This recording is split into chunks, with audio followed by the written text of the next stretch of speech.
मसालों का फर्क तो होता ही है। हाँ, पर इसका राज सिर्फ मसालों में नहीं बल्कि उस तेल में है जिसमें उसे पकाया जाता है। एक जगह सरसों का तेल, दूसरी जगह नारियल का। ये छोटा सा फर्क हमें एक बहुत बड़े सवाल पर लाता है। हमारी प्लेट पर रखा खाना हमारे बारे में क्या कहता है? बिल्कुल। आज हम इसी सवाल का जवाब ढूंढने निकले हैं। हमारे पास जो स्रोत है वो हमें भारत के अलग अलग कोनों के स्वाद की यात्रा पर ले जाएंगे। पेट के अंदर पाचन के विज्ञान को समझाएंगे और ये भी बताएंगे कि कैसे हमारा खाना ही हमें बीमारियों से बचाता है और बीमार भी कर सकता है।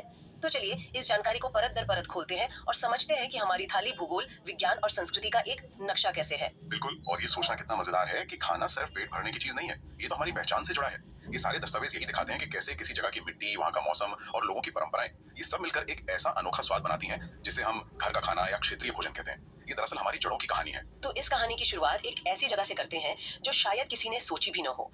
पढ़ते हुए जो बात सबसे हैरान करने वाली लगी वो थी हांगकांग की एक डिश, लिंग हु फिन। अच्छा। ये असल में सांप के मांस का सूप है जिसे वहाँ लोग बड़े शौक से खाते हैं। ओह, ये तो खाने की विविधता का एक चरम उदाहरण है। मतलब ये दिखाता है कि स्वादिष्ट और अजीब के बीच की रेखा कितनी धुंधली है। सही बात है, जो एक संस्कृति के लिए सामान्य भोजन है वो दूसरी के लिए चौंकाने वाला हो सकता है। बिल्कुल। अब इसी लेंस से भारत को देखते हैं। जैसा हमने शुरू में कहा, कश्मीर में सरसों के तेल में पकी मछली और गोवा के किनारों पर नारियल के तेल में बनी समुद्री मछली। एक ही देश, एक ही व्यंजन, पर तेल बदलते ही पूरी पहचान बदल गई। और यहाँ सबसे दिलचस्प बात यह है कि ये कोई कलिनरी चॉइस नहीं है। ये तो मजबूरी और समझदारी का संगम है। ये सीधे तौर पर वहाँ की खेती से जुड़ा है। जहाँ सरसों के खेत लहलहाते हैं वहाँ सरसों का तेल ही इस्तेमाल होगा। हाँ, और जहाँ समंदर के किनारे नारियल के ऊंचे ऊंचे पेड़ हैं, वहाँ के खाने में नारियल की महक तो आएगी। हमारा खाना हमारी जमीन पर उकेरी गई एक भौगोलिक पहचान है। सही कहा, ये जमीन की कहानी है। और केरल में तो ये कहानी सिर्फ जमीन की नहीं बल्कि जमीन के ऊपर और नीचे दोनों की एक साथ सुनाई देती है। लोग अपने आंगन में ही एक कमाल की जुगलबंदी करते हैं। ऊपर पेड़ पर नारियल उगता है और ठीक उसी के नीचे जमीन के अंदर टैपियोका की फसल होती है। और फिर उसे खाते भी वैसे हैं।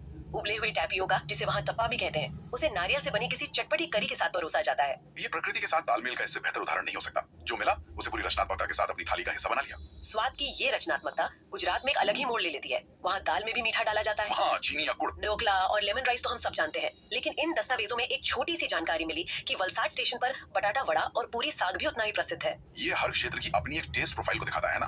गुजराती खाने में मीठा, खट्टा और नमकीन का जो संतुलन है वो उनकी खास पहचान बन गया है। ये महज एक आदत नहीं है बल्कि पीढ़ी दर पीढ़ी चलने वाली एक सांस्कृतिक विरासत है। और ये लिस्ट यहीं खत्म नहीं होती। पंजाब के छोले भटूरे और सरसों का साग तो है ही, पर महाराष्ट्र और उत्तर प्रदेश में जो मिला वो सच में कमाल था। क्या? के फूलों की सब्जी, मतलब लोग फूल भी खा रहे हैं। हाँ, और ये सिर्फ अनोखा खाना नहीं है, ये इस बात का सबूत है कि पारंपरिक खान पान में वेस्ट जैसी कोई चीज होती ही नहीं थी। बिल्कुल। जो कुछ भी उपलब्ध था उसे पोषण और स्वाद में बदल दिया जाता था, कुछ भी बर्बाद नहीं करना। ये सब सुनने में जितना स्वादिष्ट लगता है, हमारे शरीर के लिए उतनी ही बड़ी चुनौती भी है। चाहे वो कश्मीर की मछली का तेल हो, केरल का टैपियोका हो या फिर फूलों की सब्जी, पेट के अंदर इन सब का सफर एक जैसा तो नहीं होता होगा। बिल्कुल नहीं, और यही से कहानी हमारी थाली से निकलकर हमारे पेट के अंदर पहुंचती है। इसकी शुरुआत होती है जीभ से। इन दस्तावेजों के अनुसार हमारी जीभ पर 4 मुख्य तरह की स्वाद ग्रंथियां होती हैं। मीठा, कड़वा, खट्टा और नमकीन पहचानने के लिए जी। पेट के अंदर क्या होता है इसे समझने की कहानी भी बड़ी दिलचस्प है। इन रिसर्च पेपर्स में डॉक्टर विलियम ब्यूमॉन्ट का जिक्र है। उन्होंने मार्टिन नाम के एक सैनिक पर कुछ प्रयोग किए थे जिसके पेट में गोली लगने से एक छेद हो गया था। ओह, और वो छेद कभी पूरी तरह भरा नहीं, तो वो पाचन क्रिया को सीधे देखने के लिए खिड़की जैसा बन गया। उसे एक खिड़की ने पाचन के बारे में हमारी समझ को हमेशा के लिए बदल दिया। हाँ? उस प्रयोग से कुछ कमाल की बातें सामने आई जो उस समय के लिए क्रांतिकारी थी। जैसे? पहली, हमारे पेट का तापमान लगभग 30 डिग्री सेल्सियस होता है। हाँ। दूसरी, पेट में मौजूद पाचक रस अम्लीय होता है, यानी एसिडिक होता है। एक मिनट, पेट का तापमान सिर्फ 30 डिग्री सेल्सियस? हाँ। मुझे लगा था ये बहुत ज्यादा गर्म होता होगा, जैसे 37 डिग्री जो शरीर का सामान्य तापमान है। सही बात है, ये आम धारणा से बिल्कुल अलग है। और सबसे अहम खोज ये थी कि पेट के अंदर खाना बाहर रखे खाने की तुलना में कहीं ज्यादा तेजी से पचता है। अच्छा। ऐसा इसलिए होता है क्योंकि पेट एक मिक्सर ग्राइंडर की तरह लगातार भोजन को मथता रहता है, उसे छोटे छोटे टुकड़ों में तोड़ता है। इससे पाचक रसों को काम करने के लिए ज्यादा सतह मिलती है और प्रक्रिया तेज हो जाती है। पाचन की इस पूरी प्रक्रिया को समझने के बाद मेरे मन में एक सवाल आ रहा है। पूछिए। जब कोई बीमार होता है, खासकर उल्टी दस्त जैसी हालत में, तो डॉक्टर उसे खाना देने के बजाय सीधे ग्लूकोज ड्रिप लगा देते हैं। क्या ऐसा इसलिए है क्योंकि शरीर के पास उस वक्त खाने को पचाने की मेहनत करने की ताकत नहीं होती? आपने बिल्कुल सही नस पकड़ी है। सामान्य भोजन को पचाने और उससे ऊर्जा निकालने में शरीर को समय और काफी मेहनत लगती है। जब कोई बीमार होता है तो उसका पाचन तंत्र भी कमजोर हो जाता है। ग्लूकोज, जो शक्कर का सबसे सरल रूप है, उसे पचने की जरूरत ही नहीं पड़ती। अच्छा, वो सीधे काम करता है? वो सीधे खून में मिलकर शरीर को तुरंत ऊर्जा देता है। इसीलिए इसे इंस्टेंट एनर्जी का स्रोत कहते हैं, जो उस नाजुक हालत में जान बचाने जैसा होता है। ये तो हुई पचाने की बात, लेकिन सोचिए पुराने समय में जब फ्रिज नहीं थे तब लोग खाना बचाते कैसे होंगे? आज तो हम बची हुई दाल सीधे फ्रिज में रख देते हैं। इसका जवाब भी हमारे स्रोतों में दिए गए घरेलू नुस्खों में छिपा है, और ये नुस्खे आज भी उतने ही कारगर हैं। जैसे दूध को खराब होने से बचाने के लिए उसे उबाल कर रखना, या हरे धनिये को ताजा रखने के लिए उसे गीले कपड़े में लपेट कर रखना। ये तो मैंने भी देखा है। हाँ, और ये भी कि पके हुए चावल को एक कटोरे में डालकर पानी से भरे बर्तन में रखने से वो जल्दी खराब नहीं होता।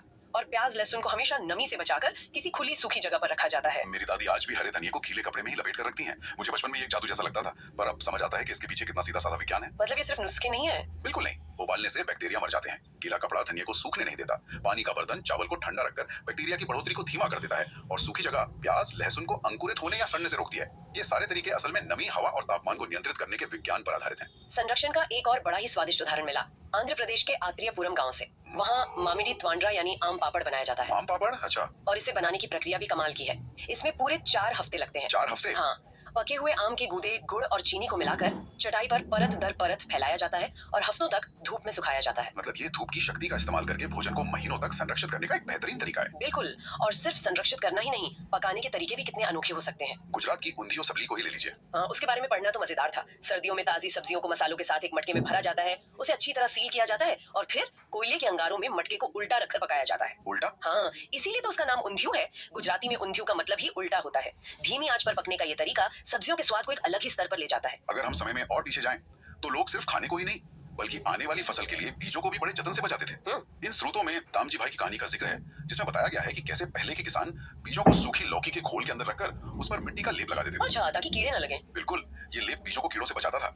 बाद में इसी काम के लिए नीम की पत्तियों को इस्तेमाल होने लगा, जो एक प्राकृतिक कीटनाशक का काम करती है। ये आने वाली कल के भोजन को सुरक्षित रखने की दूरदर्शिता की। लेकिन इतनी समझदारी के बावजूद अगर खाने में सही पोषण न मिले तो क्या होता है? अब आते हैं एक जरूरी सवाल पर। एक बहुत आम समस्या है एनीमिया, जो शरीर में आयरन या हीमोग्लोबिन की कमी से होती है। और इस पर स्कूली किताबों यानी एनसीईआरटी के स्रोत कुछ साफ आंकड़े देते हैं। उनके अनुसार जैसे जल्दी थक जाना, पढ़ाई में ध्यान न लगा पाना और हर वक्त सुस्ती महसूस करना। मतलब ये सीधे सीधे बच्चे के भविष्य पर असर डालती है। और इसका इलाज क्या है? कोई महंगी दवाइयाँ? बिल्कुल नहीं, इसका इलाज हमारी रसोई में ही छिपा है। सच में? हाँ, आयरन की कमी दूर करने के लिए गुड़, आंवला और हरी पत्त का जिक्र करना बहुत जरूरी है, जिसका इन दस्तावेजों में उल्लेख है। रोनाल्ड रॉस नाम के एक डॉक्टर ने सिकंदराबाद के एक अस्पताल में सालों की मेहनत के बाद ये पता लगाया था कि मलेरिया का असली कारण मच्छर है। अच्छा, इससे पहले लोग क्या मानते थे? इससे पहले लोग मानते थे कि ये किसी गंदी हवा या मलेरिया से होता है। अरे वाह! इस क्रांतिकारी खोज के लिए उन्हें 1902 में चिकित्सा का नोबेल पुरस्कार भी मिला। उनकी इस एक खोज ने आज तक लाखों करोड़ों जानें बचाई हैं। कमाल है। और मलेरिया का इलाज, क्या वो भी हमारे आसपास ही मौजूद है? हाँ, वो भी प्रकृति से ही आता है। सिंकोना नाम के एक पेड़ की छाल से इसकी दवा बनती है। शोध बताते हैं कि पहले लोग इस छाल को सीधे पानी में उबालकर और छानकर पीते थे, और अब विज्ञान की मदद से इसी छाल के अर्क से गोलियां बनाई जाती हैं। बिल्कुल, तरीका बदल गया पर स्रोत वही प्रकृति है। तो इन सारी जानकारियों को एक साथ रखकर देखें तो क्या तस्वीर बनती है। हमने हांगकांग के सूप से लेकर गुजरात के उल्टे मटके में पकने वाले ऊंधियों तक का सफर किया। पेट के अंदर के विज्ञान को समझा और ये भी जाना कि कैसे गुड़ और आंवला जैसी साधारण चीजें हमें एनीमिया से बचा सकती हैं। और एक पेड़ की छाल मलेरिया जैसी गंभीर बीमारी से। हाँ, इसका सार ये है कि भोजन सिर्फ हमारी जरूरत नहीं, बल्कि ये हमारी संस्कृति, भूगोल और विज्ञान का संगम है। हर व्यंजन के पीछे एक कहानी और एक तर्क छिपा है। गोवा की मछली में नारियल का तेल क्यों है, इसका एक भौगोलिक कारण है। सही, पेट में खाना जल्दी क्यों पचता है, इसका एक वैज्ञानिक कारण है। और अंत में इन स्रोतों में मिड डे मील जैसी योजनाओं का जिक्र हमें याद दिलाता है कि पका हुआ, गर्म और ताजा खाना हर बच्चे का अधिकार है। ये सिर्फ पेट भरना नहीं, बल्कि ये सुनिश्चित करना है कि पोषण की कमी से कोई भी बच्चा अपने भविष्य की दौड़ में पीछे न रह जाए। अब जाते जाते एक विचार के साथ छोड़ जाते हैं। इन स्रोतों में खाना पकाने के 4 मुख्य तरीके बताए गए हैं: भुनकर, उबालकर, तलकर और सेंककर। अपने क्षेत्र के भोजन के बारे में सोचिए। आपके यहाँ कौन सा तरीका सबसे ज्यादा इस्तेमाल होता है, और ये आपके क्षेत्र के इतिहास, वहाँ मौजूद संसाधनों और लोगों की जीवन शैली के बारे में क्या कहानी बताता है। अगला टॉपिक है आश्रय। आज हम भारत में घरों की